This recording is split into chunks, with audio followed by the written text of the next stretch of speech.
Hello दोस्तों, स्वागत है आपका अभिषेक पाठशाला की इस नए वीडियो में, जहां पर आज हम जानने वाले हैं इंटरमीडिएट की एनसीईआरटी फिजिक्स के लेसन नंबर 4 में आज कुछ ऐसे टॉपिक के बारे में बात करने वाले हैं जो कि एग्जाम में मोस्टली पूछा जाता है।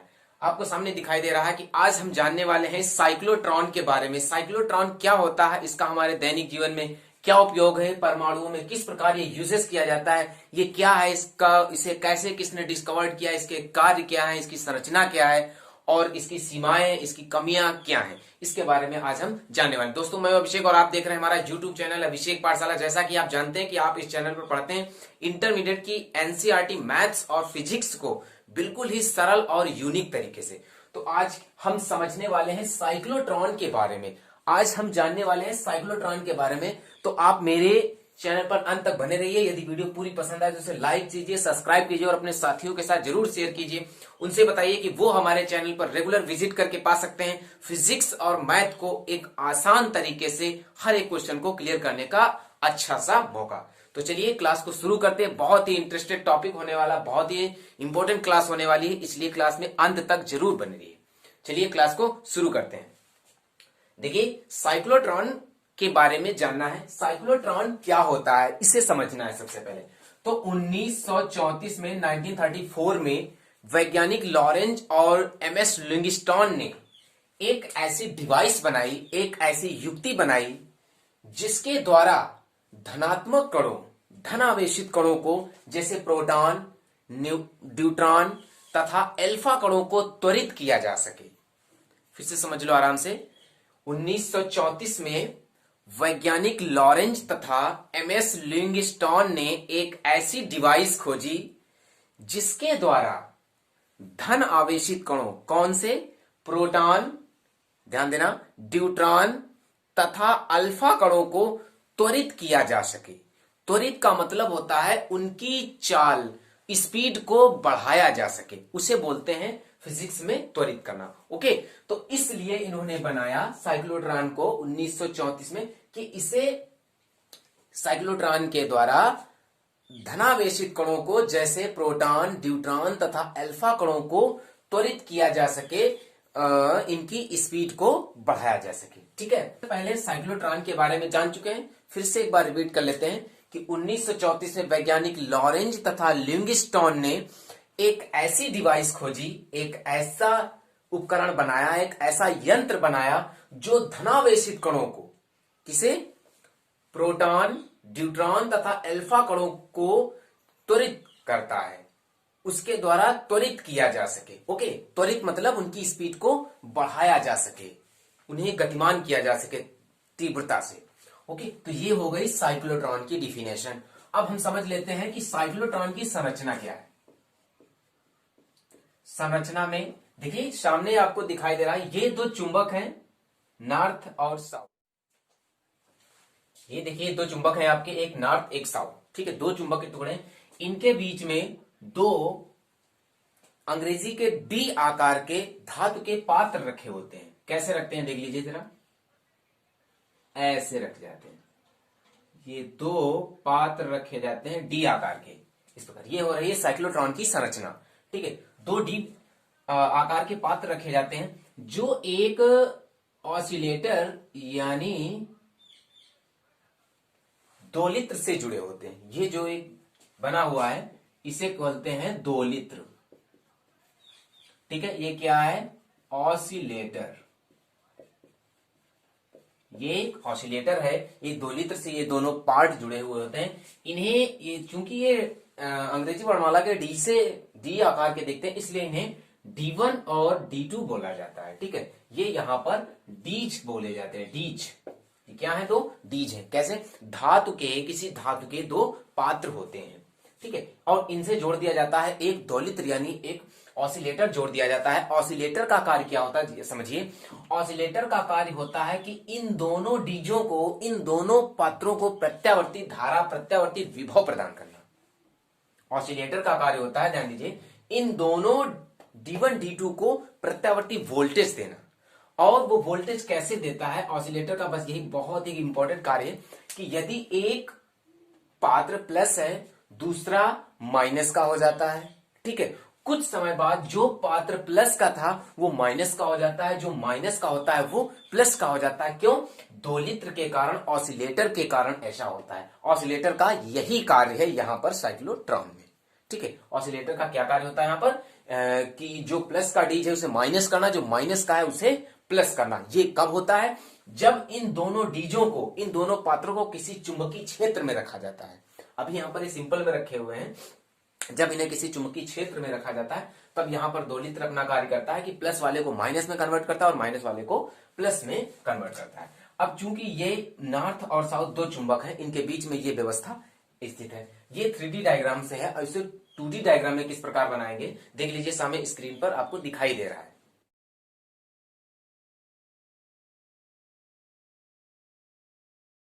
अब शुरू करते हैं। देखिए यहां पर जो इसका चुंबकीय क्षेत्र होगा वो होगा N से S की ओर। इसका जो चुंबकीय क्षेत्र होगा वो होगा N से S की ओर होगा, यानी इधर से चुंबकीय क्षेत्र इधर को आएगा तो हम इसे बना सकते हैं इस प्रकार, ऐसे।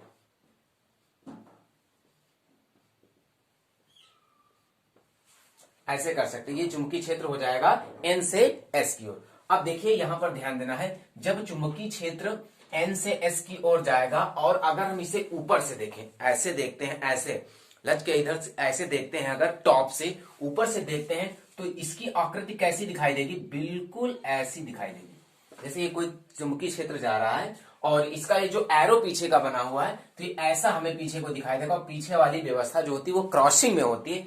इसलिए इसे हम यहाँ पर 2D डायग्राम में कैसे बनाएंगे? ये हम यहां से जब देख रहे हैं, इसको टॉप से देख रहे हैं तो इसका बैक वाला केवल पार्ट्स दिखाई देगा जो कि एक क्रॉस में होगा, इसलिए चुंबकीय क्षेत्र कैसा हो जाएगा? क्रॉस में। अब इसे देख लीजिए आराम से 2D डायग्राम में इसे बना करके दिखाया जा रहा है कि ये दो आपके डीज हैं, ध्यान देना है, और ये चुंबकीय क्षेत्र में रखे हुए हैं। ठीक है, और ये जुड़े हुए हैं एक आइसोलेटर से। किससे जुड़े हुए हैं? आइसोलेटर। ये एक दोलित्र से जुड़े हुए हैं यहाँ पर। ठीक है, ये दोलित्र से आपके जुड़े हुए हैं। दोलित्र का क्या कार्य? अभी आपने यहां पर समझा कि दोलित्र का ये कार्य होता है कि जो एक पात्र है उसको कुछ समय के लिए प्लस कर देना और दूसरे को माइनस कर देना, फिर जो माइनस था उसे प्लस कर देना, प्लस था उसे माइनस कर देना। इसका सिर्फ यही कार्य होता है किसका? ऑसिलेटर का, दोलित्र का। ओके, तो मान लीजिए कि ये पहला वाला जो पार्ट है D1 ये प्लस है और ये जो D2 है ये आपका क्या है? माइनस है। तो देखिए ये क्या है? ये हो गई आपकी साइक्लोट्रॉन की संरचना। ओके, साइक्लोट्रॉन की संरचना हो गई। अब इसे 2D डायग्राम में कैसे दिखाया जाएगा, यानी ये कार्य कैसे करता है, अब इसकी कार्यविधि को हम समझ। चलिए देखते हैं। साइक्लोट्रॉन की डिफिनेशन में हमने जाना कि साइक्लोट्रॉन एक ऐसी डिवाइस है जो धनावेशित कण यानी प्रोटॉन, ड्यूट्रॉन तथा अल्फा कणों को त्वरित करता है। तो चलिए इस दोनों डीजों के बीच में हम एक क्या लाते हैं? एक कोई कण लाते हैं। चलिए मान लीजिए कि आपने ये एक आवेश ले लिया प्लस Q, एक कण लाए हैं। ठीक है, कहां पर रख देंगे हम? यदि इसको त्वरित कराएंगे, इसकी स्पीड को बढ़ाएंगे तो इन्हें हमें दोनों डीजों के बीच में रखना पड़ेगा। ओके, दोनों डीजों के बीच में रखना पड़ेगा। तो ये एक पॉइंट आपका है, एक आवेश रखा गया है दोनों डीजों के बीच में। कहां पे रखा हुआ है? चुंबकीय क्षेत्र में। यानी ये जो आवेश है, या हम कह सकते हैं कि ये आवेश, ये जो पहले समझो, ये जो चुंबकीय क्षेत्र है ये कैसा है? ये अंदर की ओर है, क्रॉसिंग में है ना, और इसमें एक आवेश प्रवेश कर रहा है, एक आवेशित कण प्रवेश कर रहा है, एक आवेश आ रहा है। कैसे? लंबवत। याद रखिए, हमेशा को पिछली बैक क्लास में बताया जाता है कि जब कोई आवेश किसी चुंबकीय क्षेत्र के लंबवत प्रवेश करता है, ध्यान देना, जब कोई आवेश किसी चुंबकीय क्षेत्र के लंबवत प्रवेश करता है तो उसका मार्ग जो होता है वो कैसा हो जाता है? सर्कल के आकार का होता है, वृत्ताकार मार्ग हो जाता है। ये अभी आपको यहाँ पर प्रूव कराया जाएगा, दिखाया जाएगा। तो ध्यान से वीडियो को अंत तक देखते रहिए और समझते चलिए जैसे जैसे मैं बता रहा हूं। ठीक है, चलिए शुरू करते हैं। जब ये कोई आवेश या आवेशित कण इस चुंबकीय क्षेत्र में लंबवत प्रवेश करता है तो ये या आप कह सकते हैं कि इस आवेशित कण को इस चुंबकीय क्षेत्र में उठा के रख दिया गया है। तो अब यहां पर ध्यान देना है कि जब कोई आवेश किसी चुंबकीय क्षेत्र में प्रवेश करता है या रखा जाता है, प्रवेश करे, तो उस पर एक बल कार्य करता है। कौन सा बल? F बराबर QVB इंटू साइन थीटा। ये बल उस पर कार्य करता है। ठीक है, हमने जब कोई आवेश, मान लीजिए Q आवेश आपने उठा करके यहां पे रखा है दोनों डीजों के बीच में, तो ये चुंबकीय जो क्षेत्र है वो इस पर बल लगाएगा। ठीक है, चुंबकीय क्षेत्र इस पर क्या लगाएगा, बल लगाएगा। चुंबकीय क्षेत्र बल कब लगाएगा, जब इस आवेश का अपना कुछ वेग होगा, इसकी कुछ चाल होगी। अब चूंकि ये आवेश आपने उठा के इसमें रखा है तो इसकी कोई स्पीड तो है नहीं, इसलिए इस पे लगने वाला जो बल होगा वो 0 होगा। क्यों, क्योंकि इसका जो v है वो 0 है, वेग क्या है इसका 0 है, ये गतिमान नहीं है, ये रखा गया है, स्थिर है। इसलिए जब ये v 0 हो तो इस फॉर्मूले में v का मान 0 लगाएंगे तो f कितना आएगा, f भी 0 आएगा। कहने का मतलब ये है कि ये आवेश इन दोनों डीजों के बीच में स्थित है तो चुंबकीय क्षेत्र इस पर कोई बल नहीं लगाएगा। ठीक है, चुंबकीय क्षेत्र इस पर कोई बल नहीं लगाएगा। अब आपको यहां पर ध्यान देना है, ऑसिलेटर ने दिखाया अपना कमाल। ऑसिलेटर ने क्या किया, ये मान लीजिए आवेश प्लस का है और ये जो डीज है, ऑसिलेटर बता रहा है कि ये जो D1 है ये प्लस चार्ज है, D2 जो है वो माइनस चार्ज है। अब ये D1 जो है डीज वो इस प्लस क्यू आवेश को धक्का देता है, यानी अपने आवेश के कारण, अपने चुंबकीय वैद्युत क्षेत्र के कारण ये इस पर क्या लगाता है, वैद्युत विभव लगाता है इस पर। ये जब इसको धक्का देगा तो आप जानते हैं कि ये भी प्लस का है और ये भी ऑलरेडी प्लस का है, तो जब ये इसे धक्का देता है तो ये स्टार्ट हो जाता है, अर्थात ये गतिमान हो जाता है। इस आवेश को एक चाल मिल जाती है, इसकी स्पीड हो जाती है, अर्थात ये चलने लगता है। ठीक है, जब ये गतिमान हो जाता है तब चुंबकीय क्षेत्र की बारी आती है। और चुंबकीय क्षेत्र का मतलब यही है कि जब कोई आवेश किसी चुंबकीय क्षेत्र में प्रवेश करता है तो चुंबकीय क्षेत्र उस पर बल लगाता है। बल तब लगाता है जब वो आवेश गतिमान होता है। ठीक है, तो ये आवेश अब आपका गतिमान हो गया, इसे एक चाल मिल गई, v चाल मिल गई। तो अब ये चुंबकीय क्षेत्र ने कहा कि अब मैं तुझे नहीं छोड़ूंगा, अर्थात ये इधर को धक्का देगा तो ये आवेश v वेग से चलना शुरू कर देगा आगे, और अब चुंबकीय क्षेत्र भी इस पर बल लगाएगा। क्यों, क्योंकि इस फॉर्मूले में F बराबर q v B into sine theta में हमें v पता हो चुका है, v 0 नहीं है, अब v का मान कुछ आ चुका है क्योंकि इस आवेश ने चलना शुरू कर दिया। ठीक है, तो v का मान आ चुका है, तो v का मान जब यहां पर रखें तो कुछ f का भी मान आएगा। तो इसका मतलब ये है कि इस b ने, यानी इस चुंबकीय क्षेत्र ने इस पर बल लगाना शुरू किया, यानी ये इसे धक्का देगा। कैसे, ध्यान दीजिए कि जब इस D1 ने इसे थोड़ा धक्का दिया तो ये जब चलेगा, मान लीजिए ये आवेश v वेग से चलेगा तो ये जाएगा, ऐसे लंबवत जा रहा है, इस D2 के पास जाएगा और D2 पर जाने के बाद इसका मार्ग ऐसे हो जाएगा। क्यों, क्योंकि ये चुंबकीय क्षेत्र में रखा है और चुंबकीय क्षेत्र में जब कोई आवेश लंबवत प्रवेश करता है तो उसका मार्ग कैसा हो जाता है, चुंबकीय क्षेत्र के कारण वृत्ताकार हो जाता है। ठीक है, तो ये वृत्ताकार हो जाएगा। अब यहां पर ऑसिलेटर का कमाल ये है कि जब ये एक अपना आधा चक्कर लगाकर आएगा, यहां पे रुक जाएगा, तो ऑसिलेटर D2 को प्लस कर देगा और D1 को माइनस कर देगा। ठीक है, D2 को प्लस कर देगा, D1 को माइनस कर देगा। अब ये D2 फिर इसी आवेश को धक्का देगा, तो ध्यान देना है, धक्का देगा तो ये फिर आपका ऐसे चलना शुरू हो जाएगा, ऐसे। ठीक है, कैसे चलना शुरू, ये ऐसे आपको अंदर की ओर चलना शुरू हो जाएगा। और जब ये यहां से आकर के इस डीज को पार करेगा और पार करके यहां पर ये जब बाहर आएगा तो फिर ये प्लस हो जाएगा और ये वाला डीज माइनस हो जाएगा। किसके कारण, दोलित्र के कारण, ऑसिलेटर के कारण। तो फिर ये इसे धक्का देगा, प्लस ये प्लस हो गया, फिर इस प्लस को धक्का देगा तो फिर इसकी स्पीड बढ़ती जाएगी। अर्थात कहने का मतलब है कि हर आधे चक्कर के बाद, समझ रहे हैं आप, हर आधे चक्कर के बाद इस आवेश की जो स्पीड है, जो इसकी चाल है, वो बढ़ती चली जाएगी, यानी अधिक होती चली जाएगी। तो जब चाल इसकी अधिक होगी तो यहां पर ये अभिकेंद्र बल के कारण कार्य करेगा, यहां पर इस पर एक अभिकेंद्र बल कार्य करेगा। क्यों, क्योंकि आप जानते हैं, मैं बार बार वही बात बता रहा हूं कि जब कोई आवेश किसी चुंबकीय क्षेत्र में लंबवत प्रवेश करता है तो उसका पथ, जो रास्ता, जो मार्ग होता है वो कैसा हो जाता है, वृत्ताकार हो जाता है। ठीक है, वृत्ताकार तभी होता है जब उस पर अभिकेंद्र बल कार्य करता है, अभिकेंद्र बल और चुंबकीय बल। तो अभिकेंद्र बल mv²/r है, चुंबकीय बल है qvb।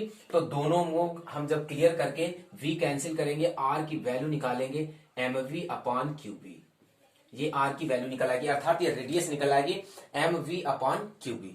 तो यहां पर ध्यान देना है कि जब v बढ़ रहा है, इस कण का v जब बढ़ रहा है तो इसकी रेडियस भी बढ़ेगी। जब v का मान बढ़ेगा तो रेडियस भी बढ़ेगी। तो वही यहां पर आपको दिखाया जा रहा है कि जब इस आवेश को ये धक्का देगा डीज, तो ये थोड़ा चलेगा, डीज D2 में जाकर के यहां पर पहुंचेगा, ये फिर प्लस, माइनस से प्लस हो जाएगा, फिर ये इसे धक्का देगा। तो जब दोबारा इसे धक्का मिलेगा तो इसकी स्पीड बढ़ेगी, यहाँ वी चाल से था और यहां पर मान लीजिए इसकी चाल वी डैश हो गई, तो वी डैश जब हो जाएगी तो ये जो सर्कल, ये जो अपना एक चक्र पूरा करेगा, इसकी ये रेडियस बड़ी हो जाएगी। ठीक है, क्यों? क्योंकि पहले इसकी चाल v थी और इसे जब दोबारा धक्का d2 के द्वारा दिया गया तो इसकी चाल और भी बढ़ गई। इसके बाद ये यहां पर आया और तीसरी बार फिर d1 के द्वारा धक्का दिया गया तो इसकी चाल और बढ़ गई, और इसका ये जब इसकी चाल बढ़ेगी तो इसकी रेडियस भी बढ़ेगी, ऐसे रेडियस बढ़ जाएगी। तो ऐसे ये वृत्ताकार मार्ग में आपका गति करता रहेगा। ठीक है, और एक स्थिति ऐसी आएगी, ऐसे बढ़ता चले जाएगा, जब फिर इसमें से आकर के जाएगा तो फिर इसकी स्पीड बढ़ेगी, क्योंकि ये इसे फिर धक्का देगा ऑसिलेटर के कारण। ये प्लस को माइनस कर रहा है, माइनस को प्लस कर रहा है चक्र के हिसाब से। तो ये ऐसे हमारा मार्ग बढ़ता चला जाएगा और एक स्थिति ऐसी आएगी कि ये आपका एक एग्जिट विंडो से, एक बाहरी खिड़की से ये बाहर निकल जाएगा। यही होती है साइक्लोट्रॉन की संरचना और कार्यविधि। ओके, तो क्या हम समझ रहे हैं यहां पर? फिर से इसे हम एक नेक्स्ट फिगर के माध्यम से समझ लेते हैं। चलिए देखिए, ये चुंबकीय क्षेत्र है आपका, फिर से हम समझ लेते हैं एक सिंपल सी मेथड से। ये आपके दो डीज रखे हुए हैं, जरा ध्यान दीजिए। ठीक है, और ये एक ऑसिलेटर से जुड़े हुए हैं। ठीक है, ऑसिलेटर। तो जब यहां पे प्लस से माइनस आवेश है, यहां पर जो कोई आवेश v वेग से चलता है तो ये ऐसे जाता है, इसमें एक फेरा पूरा करता है। इसके बाद जब ये ऐसे आता है तो इसकी त्रिज्या बढ़ जाती है, बड़ा सर्कल ले लेता है, फिर ऐसे जाता है, ऐसे बढ़ जाती है, ऐसे बढ़ता चला जाता है, ऐसे बढ़ता चला जाता है, ऐसे एक स्थिति ऐसी आती है कि ये आपको ऐसे निकल जाता है। जब इसकी स्पीड हर आधे चक्र के बाद जब इसकी स्पीड हर आधे चक्र के बाद बढ़ती चली जाएगी तो एक स्थिति ऐसी आएगी कि ये इसका जो वृत्ताकार पथ है, ये जो गति कर रहा है कोई आवेशित कण किसी चुंबकीय क्षेत्र में, ये एग्जिट विंडो से बाहर निकल जाएगा। ठीक है, इस प्रकार हो जाती है आपकी साइक्लोट्रॉन की संरचना।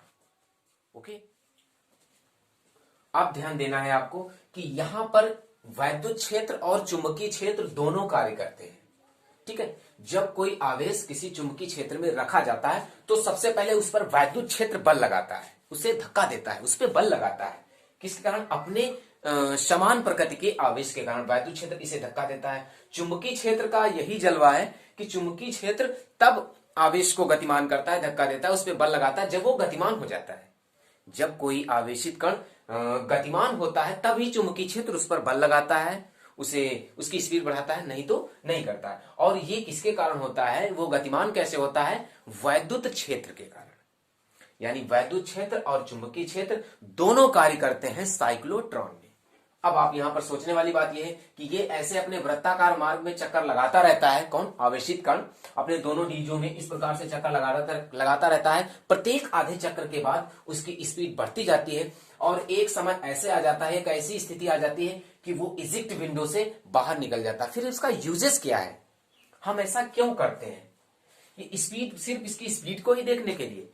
हमने इसके पहले डिफिनेशन में क्लियर कराया कि साइक्लोट्रॉन 1934 में वैज्ञानिक लॉरेंज और एमएस लिंगस्टोन ने एक ऐसी डिवाइस बनाई जिसके द्वारा हम धनावेशित कणों को, जैसे प्रोटॉन, न्यूट्रॉन तथा अल्फा कणों को त्वरित कर सकते हैं। तो इस प्रकार ये त्वरित होता जा रहा था। त्वरित का मतलब है उसकी स्पीड को हम बढ़ा सकते हैं, पहले से उसकी स्पीड को बढ़ा सकते हैं। वही स्थिति यहां पर भी होती, चाहे आप इसमें देख लीजिए, इस केस में, चाहे इस केस में देख लीजिए, दोनों सेम केस है, बस आपको समझने की केवल मेथड अलग है। आप किससे समझ पा रहे हैं, या इससे या इससे, वो आप पर डिपेंड करता है।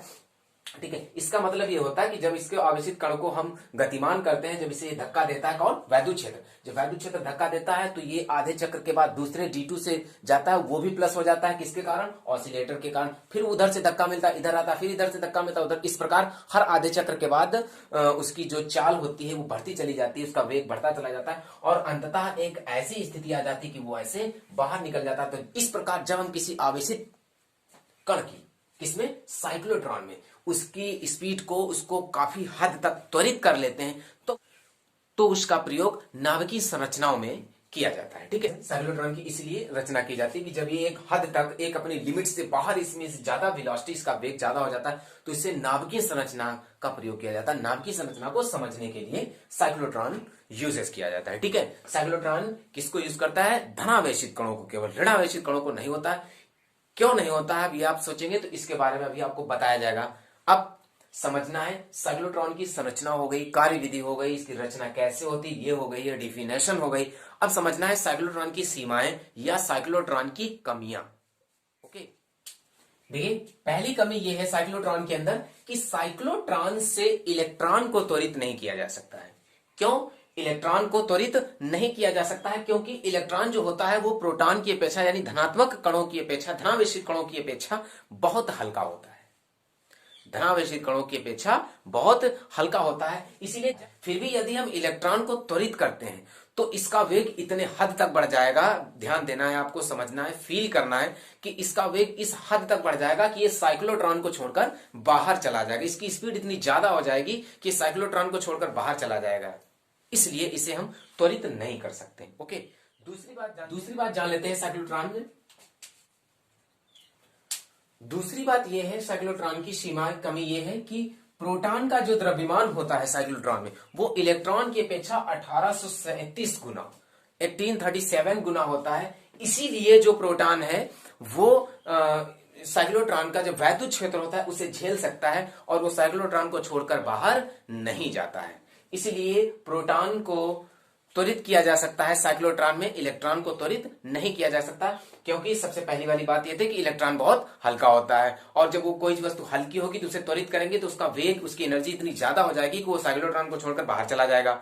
उसी बात में यहां पर समझना है कि प्रोटॉन का द्रव्यमान इलेक्ट्रॉन के द्रव्यमान का लगभग 1837 गुना होता है। प्रोटॉन इलेक्ट्रॉन से लगभग 1837 गुना होता है उसका द्रव्यमान, उसका वजन।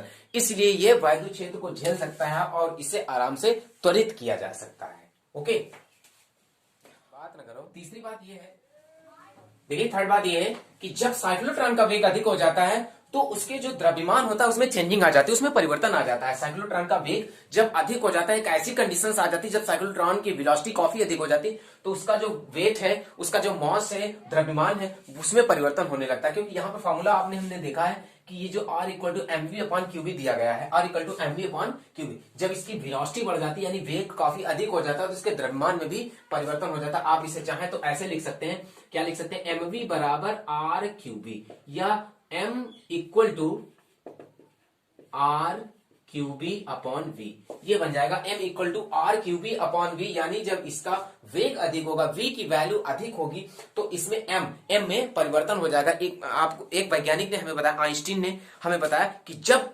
किसी वस्तु का वेग अधिक हो जाता है तो उसे ऊर्जा के रूप में परिवर्तित कर लिया जाता है। किसी वस्तु का वेग अधिक हो जाता है तो उसे ऊर्जा के रूप में परिवर्तित कर लिया जाता है। इसीलिए साइक्लोट्रॉन का वेग अधिक नहीं कर सकते हैं, साइक्लोट्रॉन का वेग अधिक नहीं कर सकते हैं। साइक्लोट्रॉन का वेग अधिक क्यों नहीं कर सकते? यदि हम उसका साइक्लोट्रॉन का वेग अधिक कर सकते हैं तो आइंस्टीन का जो सूत्र है उसमें क्या होगा, उसमें एक परिवर्तन आ जाएगा, उसके द्रव्यमान में परिवर्तन आ जाएगा, मॉस में परिवर्तन आ जाएगा, जो कि हमारे लिए फिजिक्स में एक चिंता का विषय है। इसलिए हम उसके द्रव्यमान में, साइक्लोट्रॉन के वेग में परिवर्तन नहीं कर सकते, या कह सकते हैं कि साइक्लोट्रॉन का वेग अधिक नहीं कर सकते, मोस्टली ज्यादा अधिक नहीं कर सकते। यदि अधिक करेंगे तो उसके द्रव्यमान में चेंजिंग आ जाएगी। ठीक है, तो ये रही हमारी साइक्लोट्रॉन की कमियां या बोल सकते हैं साइक्लोट्रॉन की सीमाएं। और हमने आपको अभी बैक में कुछ समय पहले बताया कि साइक्लोट्रॉन क्या है, इस संरचना क्या है, किस प्रकार कार्य करता है, कैसे, किसके साथ कैसे कार्य करता है। इस प्रकार से ये पूरी क्लियर हुई साइक्लोट्रॉन से संबंधित ऑल इंफॉर्मेशन। ओके दोस्तों, तो हम आशा करते हैं कि आपको मेरे लेक्चर्स, आज की क्लास अच्छी लगी होगी। ये साइक्लोट्रॉन आपको परफेक्टली क्लियर हुआ है तो मेरे चैनल को लाइक, सब्सक्राइब और अपने साथियों से जरूर शेयर कीजिए। फिर मिलते हैं आपको नेक्स्ट क्लास में कुछ इंपॉर्टेंट टॉपिक से लेकर, तब तक के लिए थैंक्स।